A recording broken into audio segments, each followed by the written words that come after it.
Nagdonar sin 240 metriko tonelada nga bugas ang nasod sa Japan ini sa probinsya sa norte San Samar para sa mga nabiktima sa bagyo nga nuna ngadto sa mga bungto san Katarman ngan bubon.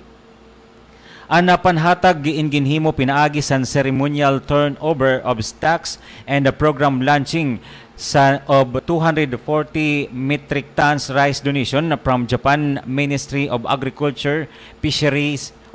and Fisheries under the Tier 3 program of ASEAN Plus 3 Emergency Rice Reserve o APTER sa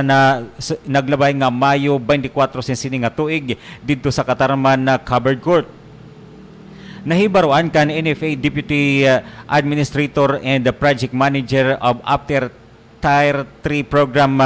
Ludovico Harina ngan after in tutumuyo nga mabaton ang kakulangan na pagkaon sa mga nasod nga naapektaran sa kalamidad nga sa iliwat ini pinaagi sa spirit of cooperation sa international community kaapi san plus 3 ana nasod sa Japan, Korea ngan China.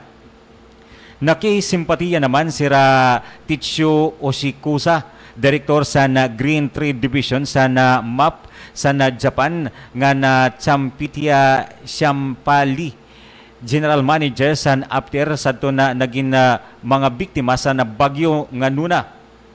nga nagpasalamat sa mapasok nga pagtapo inisira sa mga opisyalis sa probinsya. Dugang pa ni Oshikusa nga nasod Japan ina naka-experience sa nasindamo nga kalamidad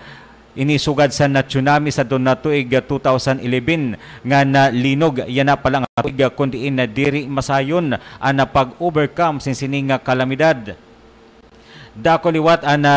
iya pag-respitar sa APTER nga sa pagiging tulay sinsini pagbulig sa mga ASEAN countries. Dako naman ang pagpasalamat ni Governor Jose Ong Jr. sa donasyon sa bugas sa nasod sa Japan na sugad sa APTER, NFA, DSWD nga ang Office of the Presidential Assistant for Food Security and Agriculture Modernization. Nagapadangat liwat siya sina panimulatag sadto na mga napili nga mga resipyente sa bungtos sa Katarman nga kaupodan bubon sa nasabing nga donasyon nga bugas. Sugad man na nagapahayag liwat sin pagpasalamat si Mayor Francisco Rosales Jr. ini sa nasod sa Japan nga na APTER sa donasyon sining nga bugas sa bungtos sa Katarman. Ang 240 metriko tonelada nga kapariho o katugbang o equivalent sin 4,800 kasako nga bugas nga may ada sin tig 30 kilo ang kadasako nga diin ang mga resipiente in makakatagamtam sin tigsayo kasako nga bugas. Na aksyon iginatambungan o anasabing nga okasyon iginatambungan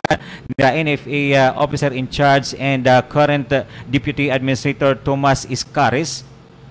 NFA Region 8 Director Celidonio Mendoza Sr., NFA 8 Assistant Regional Director Henry Tertiza, NFA Provincial Manager Raymond Tafalla, Ibon Abunalis sa DSWD Region 8, Provincial Administrator Efren Sabong, NFA Assistant Administrator for Marketing Operation Maria Mercedes Yakapin, NFA Assistant Administrator for Finance and Administration Leticia Cruz, ngan iba pa nga mga opisyalis sa DSWD kaupod ang NFA nga na gobyerno sa probinsya. An after nagahatag sin bulig nga bugas sa ton mga naging biktima san bagyo linog ngan iba pa nga mga kalamidad sa nasod san Asya.